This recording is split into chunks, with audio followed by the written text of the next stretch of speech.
आप देख रहे हैं कहानी कुर्सी की और आइए अब बात करते हैं जरा विपक्षी गठबंधन की, इंडिया अलायंस की, जिसकी चौथी बैठक परसों होने जा रही है दिल्ली में।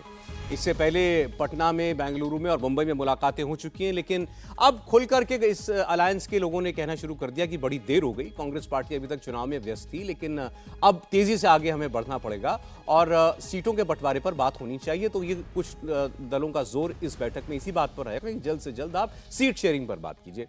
लेकिन एक और जहां सीट शेयरिंग की बातें होने जा रही हैं, वहीं गठबंधन के नेता ही एक दूसरे के खिलाफ जमकर बोल रहे हैं।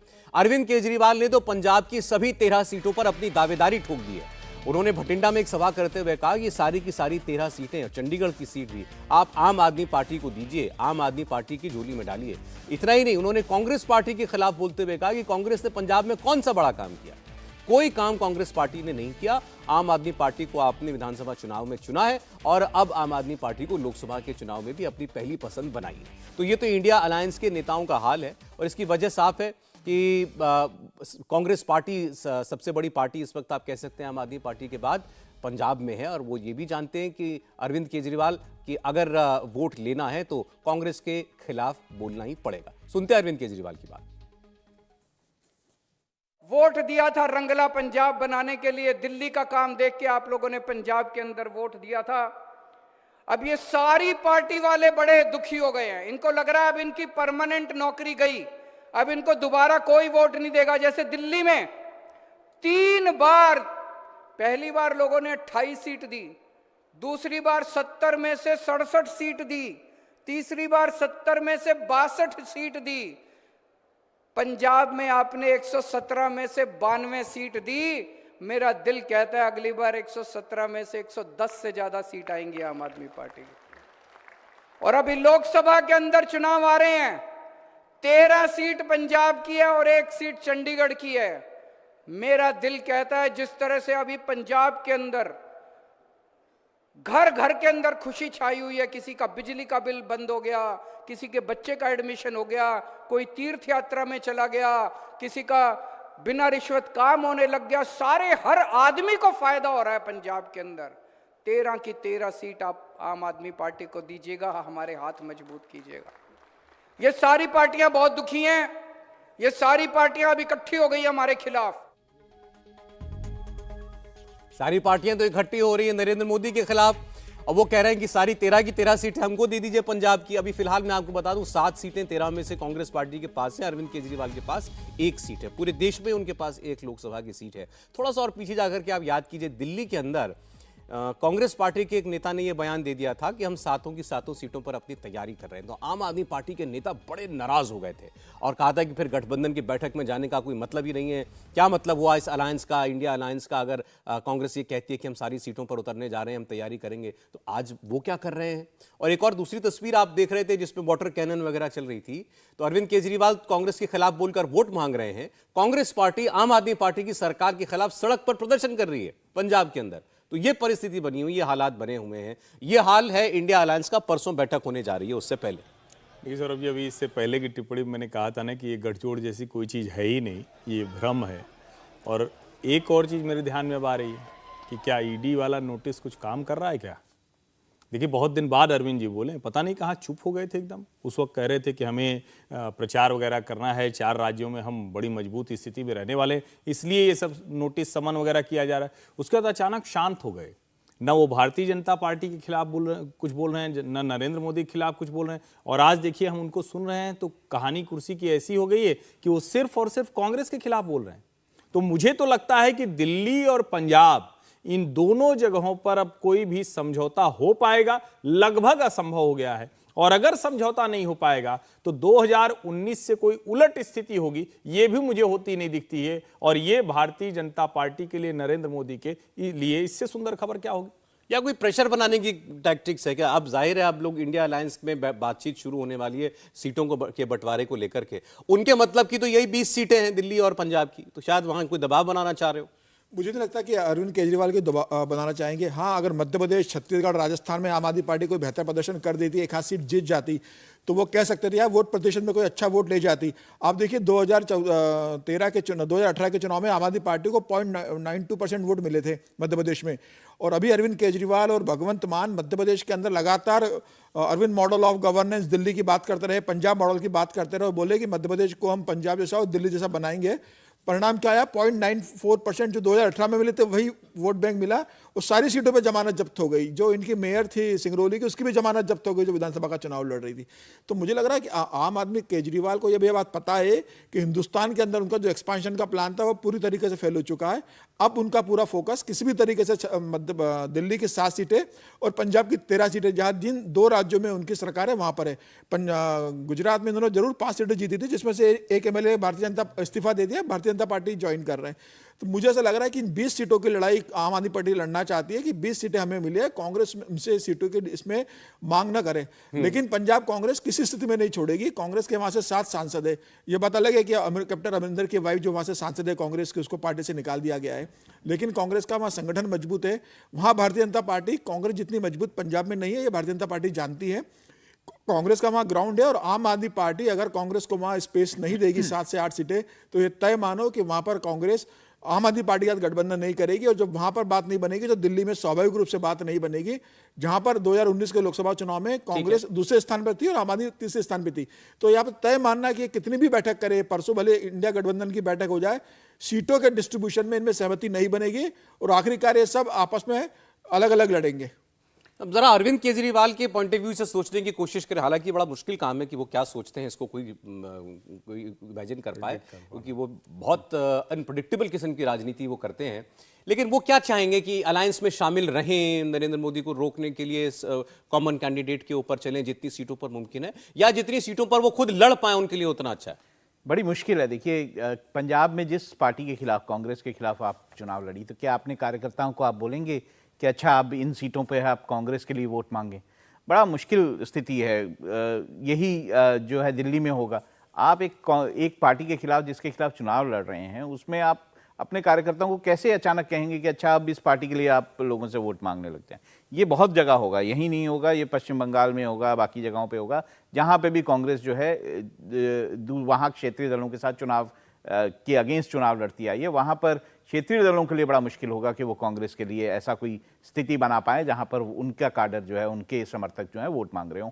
इसी कारण से मैं ये कहता हूँ कि ये जो गठबंधन की तैयारी हो रही है, ये पोस्ट इलेक्शन तो शायद कोई गठबंधन अगर कोई स्थिति बनती है तो हो सकता है, लेकिन मुझे ये नहीं लगता कि इलेक्शंस के दौरान ऐसा कोई गठबंधन जो है काम कर पाएगा। अभी ये तो खुलकर के सब सारे जो क्षेत्रीय दलों के नेता हैं वो कहते ही आए हैं कि जिस राज्य में जो मजबूत है वो वहां पर लीड ले, वो वहां पर चुनाव लड़े ज्यादा, और बाकी दल वहां पर असर्ट ना करें अपने आप को, ना ज्यादा सीटें मांगे। तो इसका जो फॉर्मूला निकलता है सीधा सीधा वो वही है कि भाई जो जिस सीट पर जीता हुआ है पिछली बार या नंबर 2 पर रहा है, तो उसकी दावेदारी पहली बनती है। इस लिहाज से अगर देखेंगे तो कांग्रेस पार्टी के लिए इन क्षेत्रों में जैसे बंगाल हो गया या जहां अलायंस बन सकता है, वहां पर क्या गुंजाइश रह जाएगी?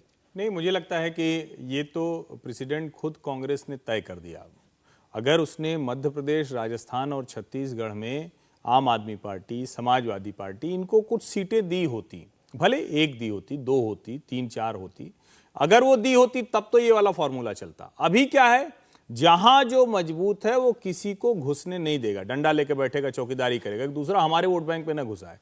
तो देखिए अरविंद जी कर तो वही रहे हैं, और आप लोग बार बार कह रहे हैं 20 सीटें, मैं फिर से कह रहा हूं अरविंद जी की सारी उम्मीद 13 सीटों की है। 7 सीटों पर उनको कोई उम्मीद नहीं है। दिल्ली में अगर कांग्रेस और आम आदमी पार्टी मिलकर भी लड़ते हैं तो भारतीय जनता पार्टी से सीटें छीन पाएंगे, वो थोड़ा मुश्किल दिखता है। लेकिन पंजाब ऐसी जगह है जहां अगर ये दोनों मिलकर लड़ जाएं तो भारतीय जनता पार्टी को एक भी सीट जीत पाना मुश्किल होगा आज की स्थिति में। और अरविंद जी को लगता है कि अगर हमारा मामला ठीक रहा तो यही वो जगह है जहां से, और जिसकी एक लोकसभा में सीट हो वो 7 हो जाए, 8 हो जाए, 10 हो जाए, 13 हो जाए, तब तो बल्ले बल्ले, फिर क्या दिक्कत है? वही मैं पूछ रहा था, उनके लिए तो महत्वपूर्ण ये है ना कि मेरा नंबर बढ़े। अब मेरे ही हराए मोदी हारेगा, ये मुझे लगता है ऐसी गलतफहमी तो उनको भी नहीं होगी। उनको इसलिए इन सीटों पर लड़ना उनके लिए ज्यादा महत्वपूर्ण होगा। तो ये 400 सीटों पर संयुक्त उम्मीदवार उतारने की बात, जिस नाम पर यह गठबंधन शुरू हुआ था, ये केवल हवाई बात है? बिल्कुल, मुझे नहीं लगता कि इस तरह से सीटों का बंटवारा ये किसी भी तरह से कर पाएंगे। ये बात आपने जैसे कहा कि जो जहां मजबूत है वहां पे वो चुनाव लड़ेगा और फिर देखेंगे कि चुनाव के बाद किस तरह का जो है वो परिणाम आता है। उसके बाद किसी गठबंधन की स्थिति तो हो सकती है, उससे पहले गठबंधन की स्थिति मुझे दिखाई नहीं देती। अच्छा, बहुत से दलों ने चेहरे की मांग करनी शुरू कर दी है। अब जैसे संजय राउत का एक स्टेटमेंट था कुछ दिनों पहले का, उन्होंने कहा कि अब कोई चेहरा आपको जरूर देना होगा, और उनको तो एक ही चेहरा दिखाई देता है, उद्धव ठाकरे को। और आदित्य ठाकरे, दो ही है, इसके अलावा तो उनको दिखाई नहीं देता। ये तो सब जगह है। बंगाल में सिर्फ ममता बनर्जी का चेहरा दिखाई देता है, साउथ में सिर्फ डीएमके के नेताओं का चेहरा दिखाई देता है। ये सब जगह स्थिति बनेगी, कोई अपना जगह छोड़ने वाला नहीं है इसमें। लेकिन अगर प्रधानमंत्री के लिए कहेंगे तब तो राहुल जी ही बनते हैं ना। राहुल गांधी के अलावा और कौन है? अकेले खड़गे वही साहब की नेता उम्मीदें है। जग गई है। नहीं, दलित होने के आप कारण। ये जरूर चाहेंगे कि उनको बनाएं और सब बिखर जाए, लेकिन हाँ ये नहीं, मतलब आप इंडिया स्टेटमेंट गठबंधन दे क्या रहे हैं कि चाहेगा? राहुल गांधी के चेहरा बनने से सब बिखर जाएगा, ऐसा आप कह रहे हैं? मैं तो कह रहा हूं भाई, सबसे बड़ी मैं तो ये पार्टी मान के रहा नेता हैं, हूं, वही होने मैं तो चाहिए। ये मान रहा हूं कि राहुल गांधी को कोई नेता इसमें मानने के लिए तैयार नहीं होगा। नहीं, देखो ये तो तय है सौरभ जी कि चेहरा किसी भी स्थिति में इंडिया गठबंधन नहीं देगा। इनकी पूरी कोशिश होगी कि किसी भी तरीके से हम किसी सीटों पे सर्वानुमति बना ले, आपसी सामंजस्य बना ले, और कम से कम 400 सीटों नहीं तो कम से कम 125-150 सीटों पर एक कॉमन उम्मीदवार उतार दे, इससे भारतीय जनता पार्टी को हम रोक सके। चेहरा की सवाल है तो किसी भी स्थिति में यह गठबंधन 2024 के पहले चेहरा देने की स्थिति में नहीं है कि आप कोई भी चेहरा लेकर आओगे उसकी तुलना प्रधानमंत्री नरेंद्र मोदी से होगी, और जहां प्रधानमंत्री मोदी से तुलना होगी तो कहां प्रधानमंत्री मोदी 20 पे बैठे हैं और कहां आपका कोई भी चेहरा हो वो 2 या 3 पे रहेगा। तो ये जानते हैं कि उनका कोई भी चेहरा होगा, प्रधानमंत्री मोदी के सामने खड़े होने की स्थिति नहीं है। तो मुझे लग रहा है ये चेहरा देने से बचेंगे। इनकी पूरी कोशिश होगी कि पहले हम इकट्ठा होकर चुनाव लड़े, अगर हम किसी तरीके से भारतीय जनता पार्टी को रोक दे तो उसके बाद देखेंगे कि कितने चेहरे आना है। अब नीतीश जी कहेंगे कि कौन कहां किसको प्रधानमंत्री बना रहे हैं, कौन बनेगा, ऐसे वो पूछ रहे होंगे आज ही। अब एक तरफ तो देखिए विपक्ष की सारी कोशिशें और ये कितनी कामयाब होंगी, दूसरी ओर प्रधानमंत्री की गारंटी की बात हमने की थी, मोदी की गारंटी। अब बीजेपी का नारा यही है और इस नारे को जन जन तक पहुंचाने की जिम्मेदारी खुद प्रधानमंत्री ने कैसे ली हुई है। अपनी हर सभा में वो मोदी की गारंटी कैसे बताते हैं, और ये बताते हैं कि ये गारंटी आज से नहीं पहले से चलती आ रही है, उसके उदाहरण सामने हैं। सुनिए सूरत में उन्होंने क्या कहा। मोदी की गारंटी की चर्चा खूब सुनते होंगे। हाल के दिनों में जो चुनाव नतीजे आए उसके बाद ये चर्चा और बढ़ गई है, लेकिन सूरत के लोग तो मोदी की गारंटी को बहुत पहले से जानते हैं।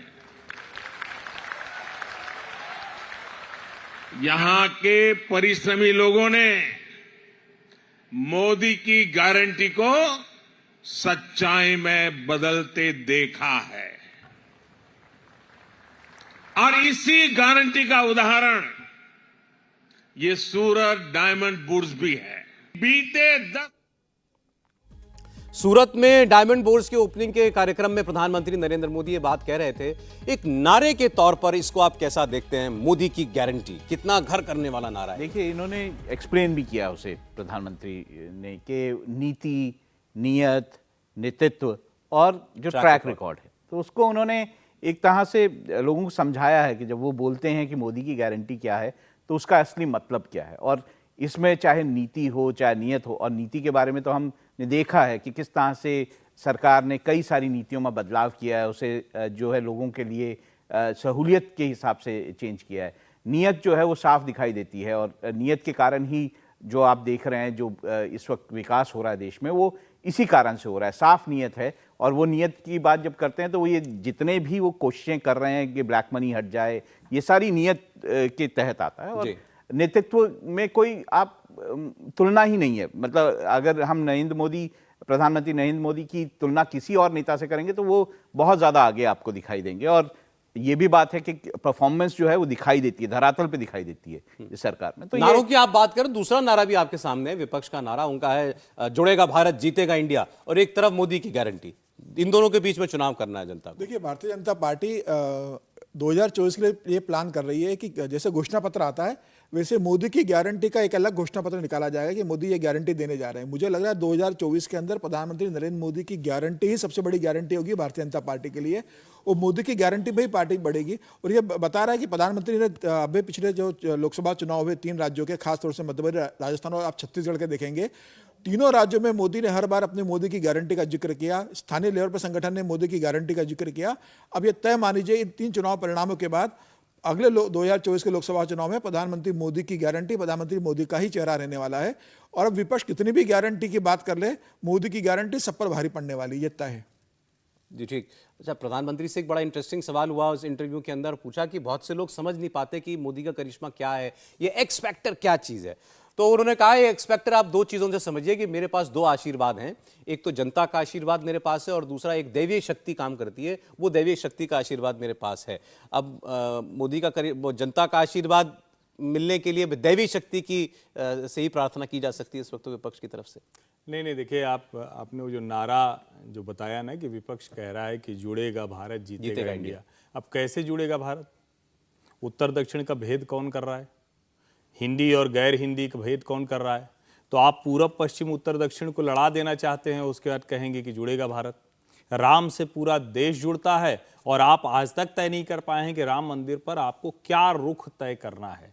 तो जो दैवीय शक्ति है वो तो दिख रहा है, राम मंदिर निर्माण हो रहा है अभी 22 जनवरी को, उसके बाद जो हम देखेंगे या उसके पहले के जो 15 दिन एक पखवाड़ा जो चलने वाला है देश भर में, वो मुझे लगता है बहुत कुछ बता देगा कि दैवीय शक्ति किस तरफ काम कर रही है। और जनमत तो जाहिर है उसी से बनता है। बहुत शुक्रिया आप लोगों का आज कहानी कुर्सी की में हमारे साथ शामिल होने के लिए, हर्षवर्धन जी, समीर जी, राहुल जी।